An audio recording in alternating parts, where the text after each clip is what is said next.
Saya tidak tanya COVID, saya tanya polusi. Tenaga uap mengalir ke Jakarta, maka Jakarta punya indikator, karena itu Jakarta mengatakan ada polusi udara. Ya susah kalau kita menyalahkan angin dari mana saja ya. Jadi saya bertanya dengan anggaran segitu besar, jumlah pendidik, langkah-langkah yang bisa dilakukan untuk dengan real dalam 5 tahun mengurangi polusi. Mas Anies pernah jadi gubernur 5 tahun di DKI. Anggaran DKI setahun sekitar 80 T. Jumlah penduduk Indonesia DKI 10 juta kira-kira kurang lebih.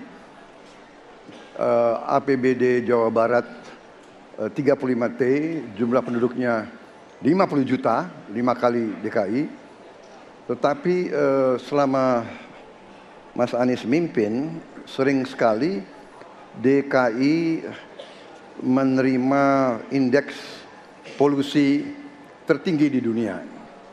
Bagaimana dengan anggaran 80 T, Pak Anies sebagai gubernur tidak dapat berbuat sesuatu yang berarti untuk mengurangi polusi? Terima kasih. Pak Prabowo, terima kasih atas pertanyaan yang bagus, tetapi kurang akurat. Saya akan jelaskan, Pak. Ketika satu daerah mengatakan di tempat kami tidak ada COVID, di tempat kami COVID banyak, lalu yang tidak ada COVID kami tanya, kenapa tidak ada COVID? Nah, kami nggak punya alat testing, Pak. Karena tidak punya alat testing, maka tidak ada COVID. Yang punya alat testing, maka ada COVID. Okay? Saya tidak tanya COVID, saya tanya polusi. Boleh saya selesaikan dulu? Ya. Jadi, apa yang terjadi? Di Jakarta kami memasang alat pemantau polusi udara. Bila masalah polusi udara itu bersumber dari dalam kota Jakarta, maka hari ini, besok, minggu depan konsisten selalu akan kotor. Tapi apa yang terjadi? Ada hari di mana kita bersih, ada hari di mana kita kotor. Ada masa minggu pagi, Jagakarsa sangat kotor. Apa yang terjadi? Polusi udara tak punya KTP. Angin tak ada KTP-nya. Angin itu bergerak dari sana sini. Ketika polutan yang muncul dari pembangkit listrik, tenaga uap, mengalir ke Jakarta, maka Jakarta punya indikator, karena itu Jakarta mengatakan ada polusi udara. Ketika anginnya bergerak ke arah Lampung, ke arah Sumatera, ke arah Laut Jawa, di sana tidak ada alat monitor, maka tidak muncul. Dan Jakarta pada saat itu bersih. Kalau problemnya dari dalam kota saja, maka konsisten tiap waktu. Ya, kita punya masalah polusi. Karena itu kita kerjakan dengan apa? Kita lakukan, Pak. 1, dengan pengendalian emisi dari kendaraan bermotor. Dan pengujian emisi sekarang wajib. Yang kedua, elektrifikasi kendaraan umum. Yang ketiga, konversi kendaraan umum. Dan dulu yang naik kendaraan umum hanya 350.000 per hari, sekarang 1 juta per hari. Jadi itu kita kerjakan untuk menangani soal polusi di Jakarta. Ya susah kalau kita menyalahkan angin dari mana saja ya. Jadi saya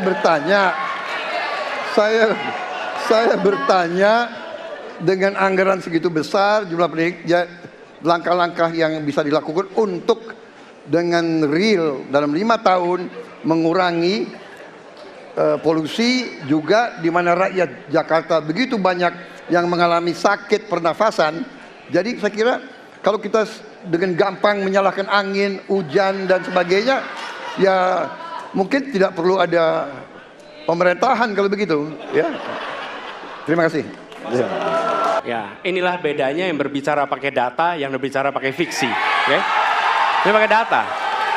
Jadi ketika ditunjukkan, ya memang ada sumber polutan dari dalam kota. Tapi kalau sumber polutan itu hanya dari dalam kota, maka Pak pakai logika sederhana sekali. Jumlah motor dari hari ke hari sama, jumlah mobil dari hari ke hari sama. Maka harusnya angka polusinya sama setiap waktu. Betul tidak?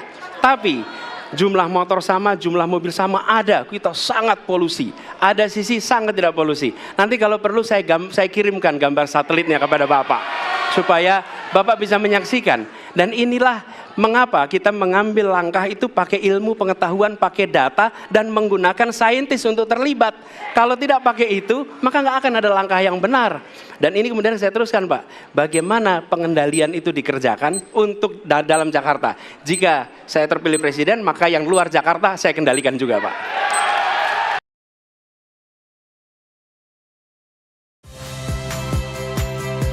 Saya Rizka Clarissa. Saksikan program-program Kompas TV melalui siaran digital, pay TV, dan media streaming lainnya. Kompas TV, independen, terpercaya.